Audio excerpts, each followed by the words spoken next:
नमस्कार दर्शकों, आप सभी को इनसाइड झारखंड न्यूज की पूरी टीम की ओर से रक्षाबंधन की हार्दिक शुभकामनाएं। चलिए जानते हैं आज की कुछ खास खबरों के बारे में। अज्ञात अपराधियों ने चक्रधरपुर के भारत भवन चौक में प्रशासन द्वारा लगाए गए सीसीटीवी कैमरों की तोड़फोड़ कर चक्रधरपुर पुलिस को खुली चुनौती दे दी है। सीसीटीवी कैमरे के कनेक्शन तार भी काट दिए गए हैं और 2 कैमरे भी गायब हैं। पुलिस ने पूरे मामले की जांच शुरू की है। अपराधियों के पहचान का प्रयास किया जा रहा है। घटना बुधवार गुरुवार मध्य रात्रि की बताई जा रही है। इस दौरान अपराधियों ने भारत भवन में लगाए गए कई कैमरों को तोड़ दिया है, जबकि खंबे में लगाए गए 2 कैमरे गायब हैं। वहीं ऑटोमेटिक घूमने वाले एक कैमरे को भी डंडे से मारकर क्षतिग्रस्त करने की कोशिश की गई है। इसके अलावा सीसीटीवी जंक्शन व पावर सप्लाई बॉक्स से जुड़े कई तार भी काट कर अलग कर दिए गए हैं। इस घटना में स्पष्ट है कि अपराधी प्रशासन द्वारा भारत भवन चौक में तीसरी आंख से रखी जा रही निगरानी से बेहद नाराज है। अपराधी भारत भवन जैसे सार्वजनिक स्थलों पर प्रशासन की चौकसी नहीं चाहते हैं। इधर पुलिस ने माना है कि अज्ञात अपराधियों द्वारा सीसीटीवी कैमरों को क्षतिग्रस्त किया गया है, जिसकी पहचान में पुलिस की टीम जुट गई है। पहचान के बाद उन्हें बहुत जल्द गिरफ्तार भी कर लिया जाएगा। मालूम रहे कि भारत भवन चौक वही चौक है जहां बीते वर्ष 12 नवंबर को चक्रधरपुर के चर्चित कमल देव हत्याकांड को अंजाम दिया गया था। सरेआम हथियारबंद कई अपराधियों ने एक साथ बम और गोली चलाकर समाज सेवी कमल देव गिरी की हत्या कर दी और मौके से फरार हो गए थे, जिसके बाद चक्रधरपुर में बवाल भी मचा था। बताते चले कि पूरे चक्रधरपुर में प्रशासन ने 100 कैमरे आम लोगों की सुरक्षा के लिए लगाए हैं, लेकिन कैमरों में तोड़फोड़ की पहली घटना भारत भवन चौक में ही क्यों हुई, ये भी एक बड़ा सवाल है। अब तक चक्रधरपुर के किसी भी क्षेत्र से कैमरों के तोड़फोड़ की सूचना नहीं आई है। सभी सार्वजनिक जगहों की निगरानी सीसीटीवी कैमरे से हो रही है, लेकिन परेशानी केवल भारत भवन चौक में ही है, क्योंकि वो थोड़ा संवेदनशील माना जाता है। राजधानी रांची से सटे और मांझी के ग्रामीण इलाके में आपसी विवाद को लेकर 3 लोगों की हत्या कर दी गई है। विवाद का कारण मामूली बताया जाता है। गोतिया की जमीन में लगी फसल को मृतक के पशुओं ने चर लिया था, जिसको लेकर विवाद हुआ और इतनी बड़ी घटना हुई। एक ही परिवार के 3 लोगों की एक साथ हुई हत्या के बाद इलाके में सनसनी फैल गई। घटना की सूचना मिलते ही भारी पुलिस बल मौके पर पहुंचा। वहीं वरीय पुलिस अधिकारियों की मौजूदगी में पूरे मामले की छानबीन शुरू कर दी गई है। मृतकों में 42 वर्षीय जनेश्वर बेड़िया, 39 वर्षीय सरिता देवी और 25 वर्षीय संजू देवी शामिल है। फिलहाल आपसी तनाव को देखते हुए घटना स्थल में पुलिस बल की तैनाती कर दी गई है। इस घटना पर अपनी प्रतिक्रिया व्यक्त करते हुए रांची के सांसद संजय सेठ ने कहा है कि ये घटना काफी हृदय विदारक है। उन्होंने हमलावर अंदाज में कहा कि राज्य में कानून व्यवस्था की स्थिति पूरी तरीके से चरमराई है, अपराधियों का बोलबाला है। उन्होंने कहा कि घटना से जुड़ी जानकारी अपने स्तर से प्राप्त करने की कोशिश कर रहा हूँ। सूचना मिली है और ये बहुत दुखद है, और मैं जाकर भी पता करता हूँ क्या कैसे आपसी विवाद में क्या हुआ। लेकिन राखी के दिन, पर्व के दिन ऐसी घटना होनी निश्चित रूप से हृदय विदारक है, पीड़ादायक है। आपको नहीं लग रहा कि हेमंत सरकार में लगातार इस तरह की घटनाएं बढ़ रही हैं? अब यहाँ लॉ एंड ऑर्डर तो कुछ है नहीं। कानून व्यवस्था तो पहले दिन से ही चरमराई हुई है। बजे के बीच में वो लोग 15-20 व्यक्ति आया और मारपीट शुरू किया। मारपीट किया तो ये तीनों का जो है कि मैंने टांगी से काट उठ करके डेथ किया गया। तो अभी जो है कि हम लोग सारा घर को सर्च किए हैं, है ना, किसी प्रकार का कोई यथी नहीं, सब खाली पड़ा हुआ है, सब भागे हुए हैं, लेकिन गिरफ्त में आ जाएंगे वो एक जेंट्स थे और उनका 2 शादी थी, दोनों पत्नी थी। है ना, तो सब चिल्लाते हुए गया और बोला दीदी पापा को मार दे। उस टाइम दौड़ते आए यहाँ से, फिर देखे तो यहाँ लाश हुआ था तीनों का। तुम्हारे पैर में खून लगा हुआ, तो थोड़ा लड़ाई किसी भी हुआ? नहीं, मेरा से लड़ाई नहीं हुआ, पर जब आए ना सब तो ई हो गया था, लाश हो गया। तो उस टाइम हम जब आए तो यहाँ सब गोतिया जो होता है ना, वही गोतिया सब हमको भी मारने के लिए डाली उठा के बोलने लगा कि तुम भी जानो, तुमको भी मार देंगे, मरा देंगे, सब बोलकर किसी को कांटेक्ट करने का कोशिश मत करना है, सब बोल। मेरा फ़ोन भी छिना गया, लोग भाग गया बाद में। और इधर जमशेदपुर के बर्मा माइंस में बेचिंग प्लांट में हुए हादसे में सरायकेला के रहने वाले एक मजदूर की मौत हो गई है। वो रुद्रा कंस्ट्रक्शन ठेका कंपनी का कर्मचारी था। जानकारी के अनुसार टाटा स्टील यूआईएसएल के बेचिंग प्लांट में कमरे का निर्माण हो रहा था, जिसके लिए की गई ढलाई का लेंटर ठेका कर राजकुमार रजक खोल रहा था। तभी अचानक पूरा ढलाई धाराशायी हो गया, जिसके नीचे दबने से वो गंभीर रूप से घायल हो गया। आनन फानन में अन्य कर्मियों ने उसे टीएमएच पहुंचाया, जहां डॉक्टरों ने जांच के बाद उसे मृत घोषित कर दिया। वहीं इस घटना को कंपनी ने दुखद बताते हुए जांच कर दोषियों पर कार्रवाई करने की बात कही है। इधर जमशेदपुर के एमजीएम थाना अंतर्गत तुरिया बेड़ा में नहाने के दौरान स्वर्ण रेखा नदी में डूबने से कक्षा 10वीं के एक छात्र की मौत हो गई। मृतक का नाम निरंजन हांसदा है। पुलिस ने निरंजन हांसदा के शव को पोस्टमार्टम के लिए एमजीएम मेडिकल कॉलेज भेज दिया है। बताया जाता है कि निरंजन हांसदा 10वीं कक्षा का छात्र था। गुरुवार की सुबह अपने दोस्तों संग स्वर्ण रेखा नदी में स्नान करने गया था। नहाने के दौरान वो गहरे पानी में चला गया और डूब गया।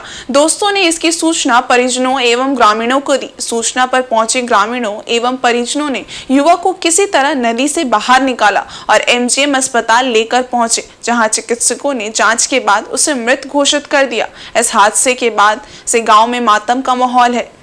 बच्चा का नाम निरंजन हांसदा है, 10th क्लास में पढ़ता है, तुरिया बेड़ा गांव का है। तो सुबह 4 लड़का नहाने के लिए गया था। नहाने क्रम में जो बुखारी में जो डैम बांधा हुआ है वहीं पे फिसलन है, तो वहीं पे नहाते क्रम में वो फिसल गया और फिर उसको देख करके बाकी 3 जो डर गया ऊपर आ गया। फिर तब तक जैसे ही खबर किया फिर काफ़ी लेट हो चुका था। हम लोग ग्रामीण लोग गए, फिर बॉडी को निकाले, फिर थाना को सूचित किया। और उधर सरायकेला जिले के चांडिल थाना अंतर्गत रांगाटाड़ में अवैध नकली विदेशी शराब की मिनी फैक्ट्री में पुलिस की एक टीम ने छापेमारी कर बड़ी मात्रा में शराब बनाने वाली सामग्री जब्त किया है। छापेमारी के दौरान पुलिस ने 2 लोगों को गिरफ्तार भी किया है, जिनसे पूछताछ की जा रही है। गुप्त सूचना के आधार पर चांडिल डीएसपी संजय कुमार सिंह के नेतृत्व में पुलिस की टीम ने नकली विदेशी शराब की फैक्ट्री में छापेमारी की। छापेमारी दल में चांडिल थाना प्रभारी दिनेश ठाकुर भी शामिल थे। तलाशी के दौरान फैक्ट्री में 200 पेटी शराब जब्त किए गए। बड़े बड़े 3 ड्रमों में भरे हुए स्प्रिट को पुलिस ने नष्ट कर दिया। मौके से 2 लोगों को गिरफ्तार किया गया है। बताया जाता है कि इस फैक्ट्री का संचालक जमशेदपुर के जुगसलाई का रहने वाला है।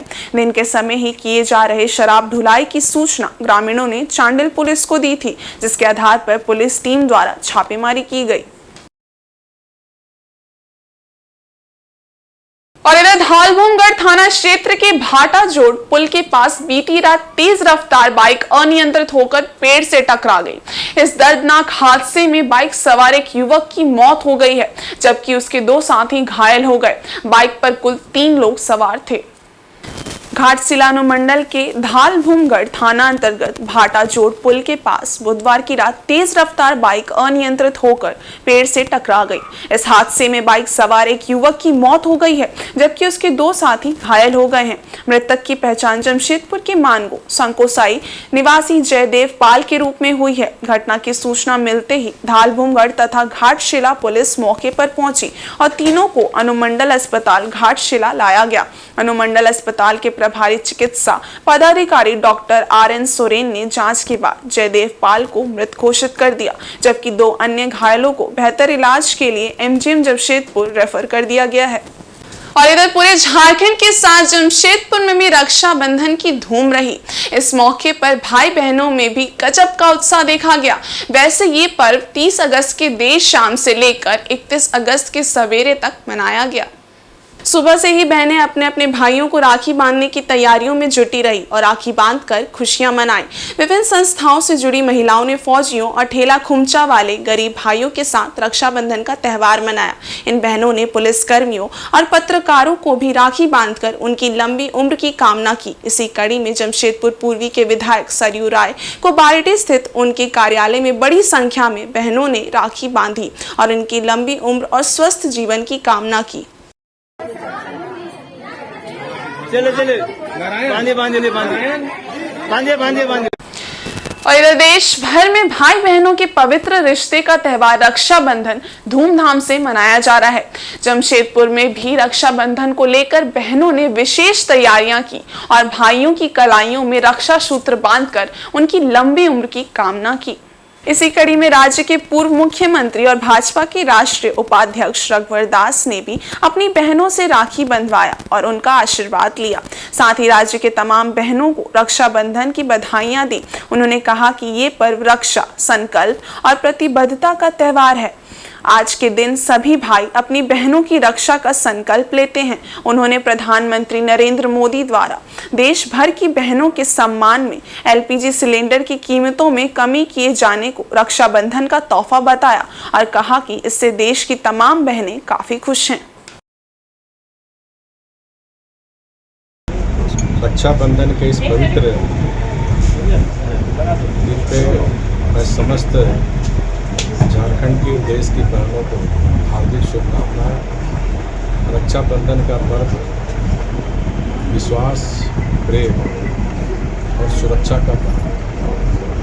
आज हम सब संकल्प लें कि अपने देश की बेटियों बहनों की हम सुरक्षा करें। प्रेम, ये पर्व प्रेम का भी संदेश देता है, तो आपसी भाईचारा, प्रेम बना रहे। सबसे खुशी की बात है कि इस रक्षाबंधन के अवसर पर माननीय प्रधानमंत्री आदरणीय मोदी जी ने बहनों की चिंता करते हुए एलपीजी गैस सिलेंडर में जो 200 रुपया देश की बहनों को तोहफा दिया, इसके साथ साथ जो एलपीजी लाभार्थी है उसको 400 रुपये की छूट दी, जिससे देश के बहन काफ़ी खुश हैं। इस अवसर पर पूरी देश भर की बहनें और माताएँ आदरणीय प्रधानमंत्री मोदी जी को भी इस रक्षाबंधन के अवसर पर उन्हें आशीर्वाद दे रहे हैं। इसी तरह देश की सेवा करते रहे, गरीबों के लिए उत्थान का काम इसी तरह करते रहे और देश का मान स्वाभिमान दुनिया में बढ़ाता है। इधर रक्षाबंधन के उपलक्ष्य में आज कस्तूरबा गांधी आवासीय विद्यालय कांके एवं sacred heart school Jhumri Telaiya में पढ़ने वाली बालिकाओं ने राजभवन आकर राज्यपाल सीपी राधाकृष्णन को राखी बांधी। इस अवसर पर राज्यपाल ने कहा कि रक्षाबंधन का त्योहार एक अद्वितीय त्योहार है जो पूरे राष्ट्र में मनाया जाता है। ये त्योहार हमें सीख देता है कि हम अपने समाज की रक्षा कैसे करें। हमारे देश की सभ्यता एवं संस्कृति में एक दूसरे के लिए आदर की भावना निहित है। हमारी परंपरा में समाज की अच्छाई के लिए किए जाने वाले कार्य निहित है, जिसमें दायित्वों के निर्वहन पर बल दिया जाता है। इससे समाज में सौहार्द, एकता एवं अनुशासन की भावना पुष्पित एवं पल्लवित होती है। उन्होंने बालिकाओं से कहा कि बिना भविष्य की चिंता किए अपनी पढ़ाई पर एकाग्रचित होकर ध्यान दे और दैनिक दिनचर्या को समय पर निष्पादित करे, सफलता अवश्य मिलेगी। और उधर बुधवार देर शाम मनगांव प्रखंड के कराईकेला थाना अंतर्गत चांदनी चौक के पास खड़ी 10 चक्का ट्रक के पीछे से तेज रफ्तार टाटा मैजिक सवारी गाड़ी ने जोरदार टक्कर मारी, जिससे वाहन में सवार 4 लोग गंभीर रूप से घायल हो गए। पुलिस ने स्थानीय लोगों की मदद से चारों घायलों को चक्रधरपुर अनुमंडल अस्पताल में भर्ती किया। जानकारी के मुताबिक सुबानसाई गांव निवासी गोविंदा महतो, बबलू महतो, उमेश स्वासी और मनोज महतो टाटा मैजिक सवारी गाड़ी में सवार होकर गांव लौट रहे थे। बबलू महतो वाहन चला रहा था। इस दौरान वाहन अनियंत्रित हो गया, जिससे कराईकेला चांदनी चौक के पास खड़े 10 चक्का ट्रक के पीछे तेज रफ्तार टाटा मैजिक सवारी गाड़ी जा टकराई। इस घटना में वाहन में सवार 4 लोग गंभीर रूप से घायल हो गए। वाहन पूरी तरह क्षतिग्रस्त हो गया। इस दुर्घटना में वाहन में सवार 4 लोगों के सर में गंभीर चोट लगी है। चारों घायलों को चक्रधरपुर अनुमंडल अस्पताल में प्राथमिक उपचार करने के बाद बेहतर इलाज के लिए जमशेदपुर रेफर कर दिया गया। वहीं परिजनों को भी घटना के संबंध में सूचित कर दिया गया। सूचना मिलने के बाद परिजन अस्पताल पहुंचे और गंभीर रूप से घायल 2 लोगों को इलाज के लिए जमशेदपुर ले गए। इधर पूर्वी सिंहभूम जिला में पहली बार आम लोगों के लिए सिद्धगोड़ा सूर्य मंदिर प्रांगण में स्विमिंग पूल की शुरुआत की गई, जिसका उद्घाटन जमशेदपुर पूर्वी के विधायक सरयू राय ने गुरुवार को किया। इस दौरान उन्होंने घोषणा किया कि पूर्वी सिंहभूम जिला सहित पूरे कोल्हान में ये क्षेत्र क्रीड़ा परिसर के रूप में जाना जाएगा। बता दें कि पूरा सूर्य मंदिर परिसर कई एकड़ में फैला है, जिसमें टाउन हॉल, मंदिर एवं छठ घाट शामिल है।